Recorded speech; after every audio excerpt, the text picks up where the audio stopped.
Heart Beats, and today I have a guest from Golden Meadows, Louisiana. She is a romantic suspense author, Genevieve Williams. Thank you for having me. Thank you for fighting the traffic and finally getting here. I'm not used to all that traffic. Well, you're here, and we always look forward. We understand because things do happen, even setting up technical, as you know. Well, ladies and gentlemen, I want you to know that this lady has published a book, but there's 5 books in her series, and I wasn't able to really get all the details I wanted, but then we talked prior to the show, and this lady will be able to fill you in on the material that I couldn't pull up because of a computer acting up. But Genevieve Williams has published a book, and her first book is called what? Wild Obsession. Okay. This book actually takes place, the climax in the back of Golden Meadow, my hometown.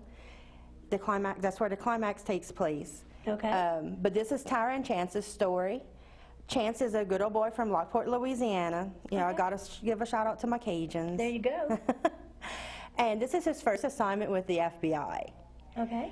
He is tasked with protecting Tyra Roberts, who her past has come back to haunt her, and she is running for her life. Okay. They take her to safe houses. Things go wrong. They butt heads from the start. She has a beautiful rescue cat named Timmy, who is actually based off of my cat that I had when I was writing this book. But unfortunately, he passed away before it could be published. Okay, well, on that note, let's go back and let's share with Katiana right now some of your personal life. Like, okay, you've already mentioned you're also from Golden Meadows. That's great. You're going to base some of those characters, fill them in your little book. Oh, yes, ma'am. Okay, and so you're originally from there? Yes, ma'am, born and raised. So you went to school and graduated? Yes, from South Lafourche High School. Okay. I went to all the Golden Meadow schools, graduated from South, and then I went to work after that. Okay, as a normal and person. you're still a working lady right now? Oh, yes, ma'am. And you got to work down there. You know, all field is king down there, but I work at a locally owned and operated motel as a desk clerk. I've been there for 13 years. So that's interesting. You can almost, I know as a writer, form some of your characters, possibly some of those visitors, right? I cannot say yes. I cannot say yes, but I cannot say no. But interesting. Well, I brought kind of teased about that. How do you go about? First of all, what inspired you to start writing this kind of book? Well, this type of book came about, I was actually at the RT conference in 2010 in Columbus, Ohio, and that was my first writing conference. What I thought I knew about writing, I found out I didn't know anything. We all do, yes. I'm sitting down in one of the seminars, and it was Laura Lee who was talking, and I absolutely love her books. And she was talking about writing what you know. Mm-hmm.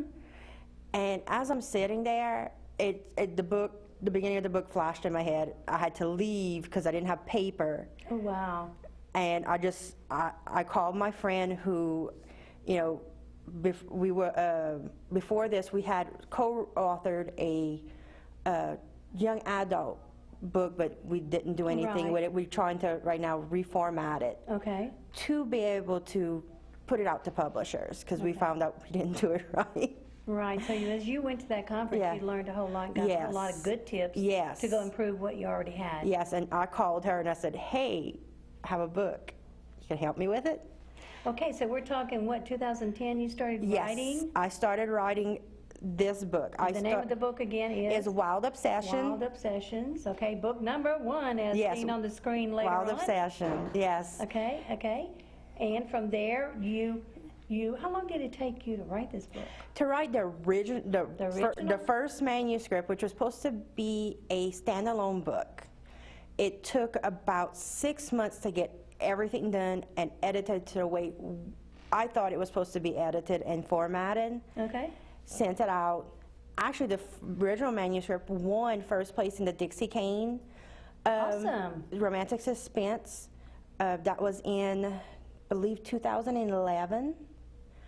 And it got sent off, you know, to to one of the other publishers, and went down the line, and they were like, "Oh, we like it." Then it got to the last one, like, "I don't like it. I hate it." And it's like, Boy, a letter of rejection, huh? oh, so it's like, okay, let me.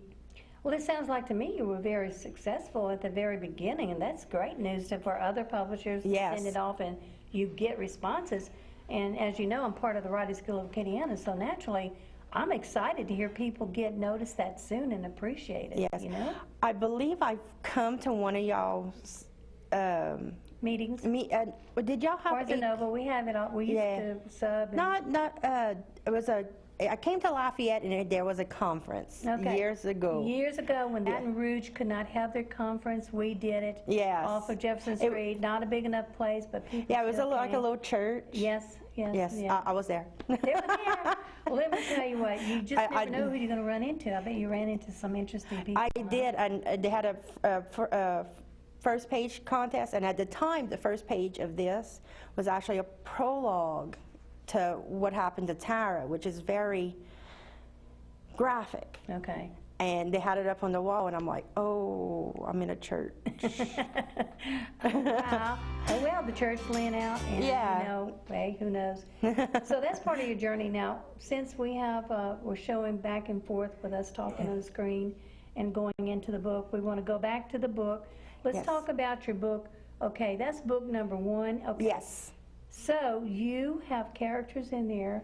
And how did these characters come about? Did you just sit there and think, what am I going to do? Who's going to be this? Who's going to be the villain? What's the name going to be?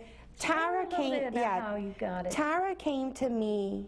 My best friend growing up, her name was Tara. Okay. So I used her name, which I don't even think she knows that. I'm well, have to she may now. Tara Kostransich, you Tara. YouTube and Facebook. You will find out. Appreciate it. In fact, she's a redhead, and so is Tara. Okay. All right.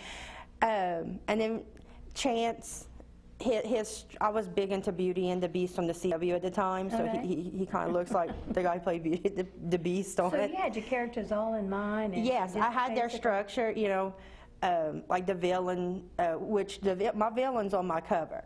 Okay. I don't have my hero on my cover. I have the villain. Wow. And that's Alvin. That's unusual. Yes, and I really like that because it is so unusual. You normally see this strapping, hunky guy, and I got my villain looking all menacing on it. Well, do you share that with your readers, the inside of the book, that the cover is? Yes, the villain. I think it's important that a person shares what the cover's about. Yes, because this is a swamp scene. Okay. But this takes place at the end of the book. Right. Okay, so that first book is standing right there, and other books are in the making, and you have 5 in the series. I have 5 in the series, So you have right here a paper that says Cold Obsession. Yes, ma'am.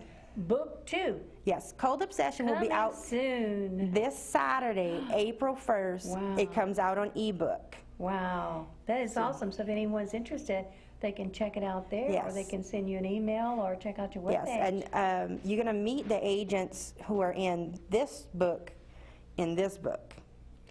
Wow, so you've already created the first book. It's been published since 2000? Last year, in August. Okay. And now this book's going to be out soon.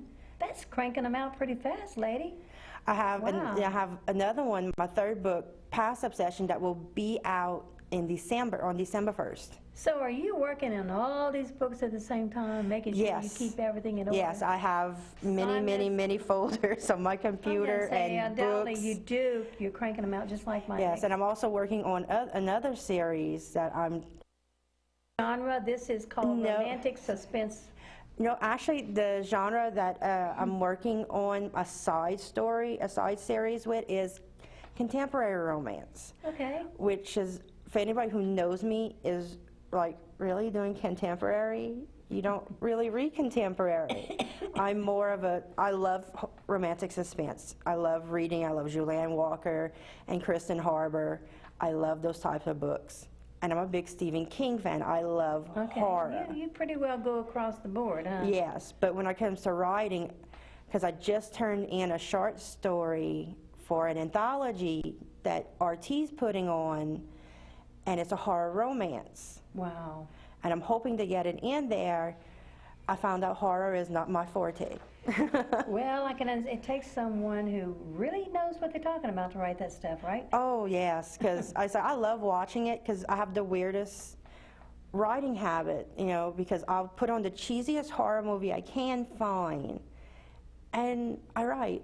Right, you get relaxed during all of this suspense and everything? Yes, I love watching it. I love, you know, horror movies. I thought it was interesting prior to the show that you were really blessed being able to work and write where you work. Yes. It's okay with your boss. Yes, I do have to thank my owners, Kathy and Earl Varnum, for allowing me to be able to write.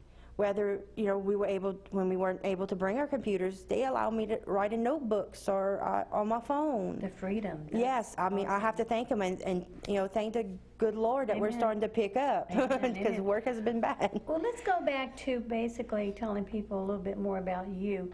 You as a person, you mentioned that you have several rescue cats at your house? I have 4 cats, and I have 4 of my oldest, my baby, Lafayette. Well, look there. Yeah, Lafayette.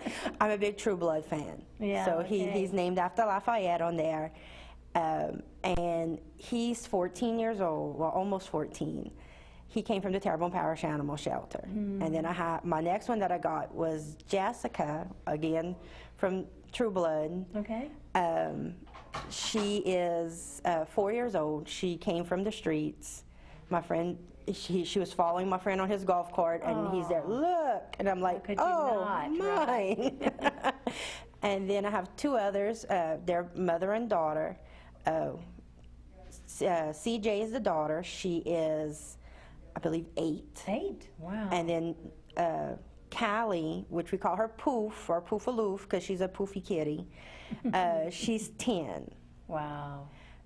They came from one of my brother's friends went into the seminary, and he had to find a home for his cats. So who did they call?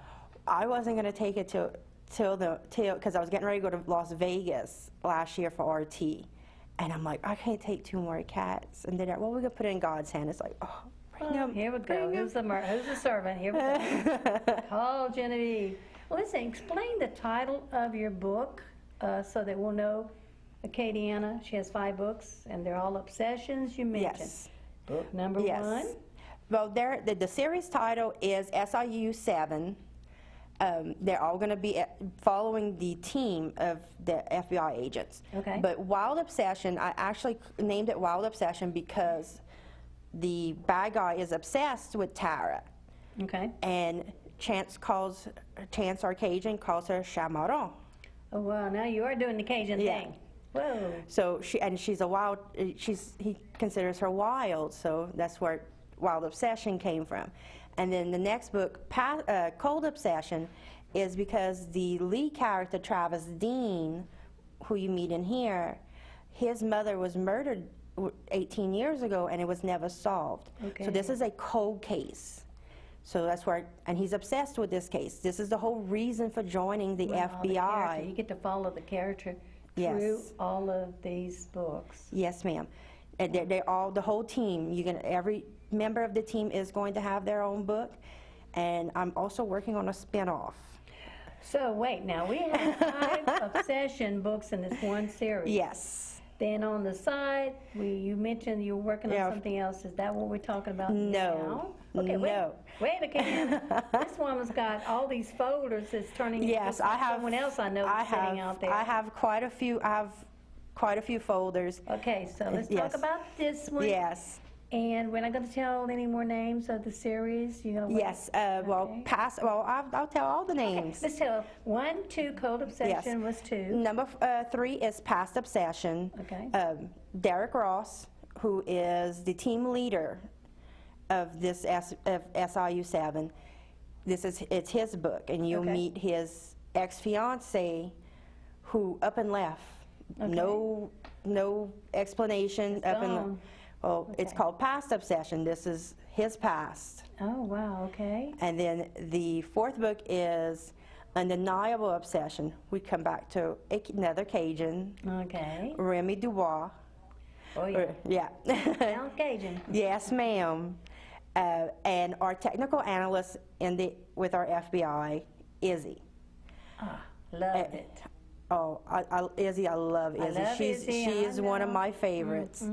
And this has to do with Remy's past, but also Izzy's denial of how attracted she is to him. I'm amazed. Keep going. And then the last book in the series is Ian's obsession. You'll find out about Ian throughout the books. Ian is a past member of SIU 7 who was framed and left in dishonor. I wasn't sure I was interested in that genre, but it's getting more interesting by the minute. Oh, well, thank you. Wow. It's amazing. And that concludes all the way through 5, you Yes, said? ma'am. So what is this other project? We mentioned a second ago. Yes. Well, I haven't gotten nailed down any titles or anything like Okay, that. that's all right. There's But not a you'll lot just there. meet a mystery team in the Okay, books, Okay. and it would be their series. Wow. Did you say there was something else you were working on too? Yes. Okay. The Okay. contemporary romance. It was Right. 4 sisters out from Georgia, and their father's originally from Scotland, and their mother is, a Southern belle. She met him while she was in the army, stationed in Scotland. Okay, Genevieve, how long have you been writing stories? Because obviously you are very naturally gifted, or you got training somewhere, or you just have a lot of good stories to I tell. loved, like in high school and junior high, English was not my forte. I really despised my English classes. And look where you're at now. But Okay. I loved when it came time for creative writing, the poetry, the short stories. I loved all that. My English teachers may not have, because I wrote a lot of horror. Okay, at that time, Yes. no, that was not the genre. Yeah, Okay. no, I wrote horror. Wuthering Heights, what is it, Gone with the Wind? Yes, Stuff like and my English teacher, Miss Connie Dewey, she was my English teacher from like 8th grade to I graduated. Because when I left the junior high, she came to high school, But and she's a very religious woman, and of course, I'm not all writing genres horror. are accepted. You're writing horror. Shame Yeah, on you. Yeah. I know, but that was my thing, and I loved doing it, and then I got into comics when in high school. Like, I'm a big X-Men fan, Wow. and I like to draw. I got into art in high school, so. Well, you really and truly, had you any idea that one day you would be a published author? No. If So- 10 years ago, I would have never thought. I would have been like, no. Did it all of a sudden, you just all of a sudden had a different interest and thought, wow, let's just jot all this down and see where it goes? Well, it's like I'm there where my friend had brought her young adult book, and she says, I have this idea, but I don't know where to go with it.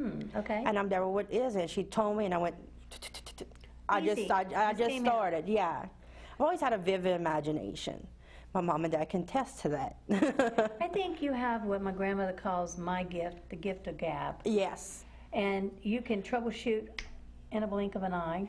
Now, and you when can I was come up with younger, solutions real fast, right? oh yes. Okay, so Yeah, when I was younger, I was like sitting here and talking like this. No, I was too shy. you used to be shy. Oh Lord, Yes, yes. like me. I used to want to be in the background and help Yes, everybody else ma'am. do everything, and now I'm in the front, and I'm still trying to get in the background, like, don't I get the have camera to too close, see. I was in JROTC in high school. Oh, wow, I okay. rose to the ranks in that, and I was the public affairs officer. I wrote the stories for the newspaper that would be put out. It's funny you bring that up because that's what I was thinking a while ago. When I was in high school, I always wanted to be a reporter. Okay, but then, at the time, so what happened? I joined the school newspaper, Yeah. right? Okay, well, that's when I realized that somehow writing was easy for me because all of a sudden one particular issue, nobody had anything, they didn't know what to write, they had no idea, but they found out I wrote poetry and I wrote this. Someone said, I got this guy would say, I want to write this poem to my girlfriend. I said, okay, tell me a little bit about Yeah. it. Then I create a poem. Before you know it, they got around. So the newspaper said, do you have anything? I had all these collections of stories and yeah. poems.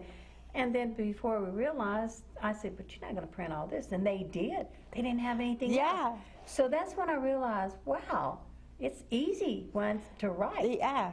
Just so now my excuse is, and I tell people, it's not that I'm a great writer, I'm just a good storyteller. Yes, yes, You yes. know. Because like writing, I Okay, have 4 minutes left in the show. Go ahead. Go ahead. But like writing, I have to thank the Genevieve and Genevieve Williams, Miss Jenny Falgu, because I write the story, I put the story, the timeline and everything, and she's there, Sky, look, this sentence structure is horrible. I have dyslexia. So Well, that's another accomplishment, lady. I have dyslexia, and so I'm a horrible speller. Okay. So she keeps me on track. And I want you to be sure to share and give credit to the ones that stood behind like you during this whole her process. her husband, bless his heart, in and out of the hospital, but he has always rooted. Yeah. Because I share this with her. Well, let's share something like where are you going next, like particular dates and places. Do Yes. You know right now? I have. Okay. I have till next year booked. Okay. Oh, good. Okay. Well, give us a rundown of somewhere nearby, and we're going to have it on this tape, and we're going to share it on Facebook, on YouTube, Well, and AOC, of course. in first week of May, I have RT in Atlanta. Then in June, I have the Shrimp Boulette Festival to go to Meadow Park. All right. And then I have Bourbon Book Bash in New Orleans in July, East Texas Book Bash in Tyler, Texas. I need your list. Oh, yeah. I have quite a few. Wow. And then in September, I have, that one is Blue Bonnet in Corpus Cove, Texas. And then I have a library signing in October at Laurel, Mississippi. I do believe that you have so much talent with all the bookings you've done already that you could probably have a seminar just by yourself, sharing with others how your resources, because that's amazing. Well, thank you. It's amazing. And I want to be sure to encourage Katiana, if you're interested in anything that she's Yes. doing, or if you're an author out there and want to contact her to be Please. able to find out how she's going about doing all this stuff, I'm sure. Please, I'm more than willing to give out anything I got. And see, willing to share will open other doors for you. Yes. So we would definitely want to thank you for coming on the show today, and we definitely know that already you're a success, and you're going to be even more successful. 5 books, how many other books in that other series? But right now with the Katiana, we want to really just let them know that you're out there, and that her webpage is up there. And if you have any information, please contact her, and then you can find out where she's at, and perhaps have a more personal conversation with her in areas that you're interested in. And so I think we're now getting very, very close to the show. And I'm going to go ahead and close out, but I want us to keep talking. Yeah. Even though the rolling credits may start in a few minutes. But I want to thank you, Katiana, for watching Louisiana Heart Beats. And if you've heard anything on this show and other shows, please let us know. Because this show is about what you love, what you want to share with other people. And like with Genevieve Williams today, she's not only published one book, she's publishing a lot of books. She's going a lot of places. And we haven't heard the end of Genevieve. So Genevieve, thank you so much for coming on the show Thank today. you for having me. And thank you, Katiana Open Channel, for allowing us to have this platform to showcase people and their dreams and their visions and their successes, but most of all, just the opportunity to be able to sit here and talk about anything that we want to talk about. So now I want to go ahead and let you have the platform, and I want you to thank anybody and everybody that you haven't thought of, or share something that we did not talk about. But mainly, thank you for tuning in, and thank you for being here. Oh, thank you so much. Well, I would like to thank definitely my parents. They may not have thought this was going to happen at the beginning, but they have been really supportive since. And all my coworkers for putting up with my crazy harebrained, like, oh, I got to write this down, hold on. And that's it. And also, too, I mean, the graphic artists and all that. Oh, yes, my graphic artist. Is it local? Is the person No, local? I publish with Desert Breeze Publishing. Okay. Thank you, Miss Gail, Miss Jennifer. Y'all are awesome. I love y'all. See y'all next month. But I have a graphic artist for this one. Okay. Is different from my second one. But thank y'all both. Y'all are awesome. My editors that I have. The whole team Oh, and they are everything wonderful. that you did has created and also inspired you to continue. Yes. Oh, yes. They have not only inspired me to continue, but to branch out into different genres. Well, again, I'm going to tell you right now, and I'm going to compliment you because I have, Lord have mercy, interviewed a lot of authors, and I have never seen someone that as booked as you are right now, and willing to share even books that you haven't written yet, completed. It's amazing. So you're on a very, very successful path. Well, thank you. And with that said, that's at the end of the show, and we want to thank you so much Thank for you. again coming on. And I'm so glad that I ran into you, I think at the Toledo Festival, huh? Look, girl, I couldn't sit there. I don't like book signings. I like going around talking about people. It's like, I'll be there, okay, nobody's coming, let me go around. I did. Yeah. That's how I met all of you Yes. guys. Well, you see, what I'll do, too, is I like to go live on Facebook Oh, yeah. and be like, look, everybody come out, look at these awesome authors, and, showcase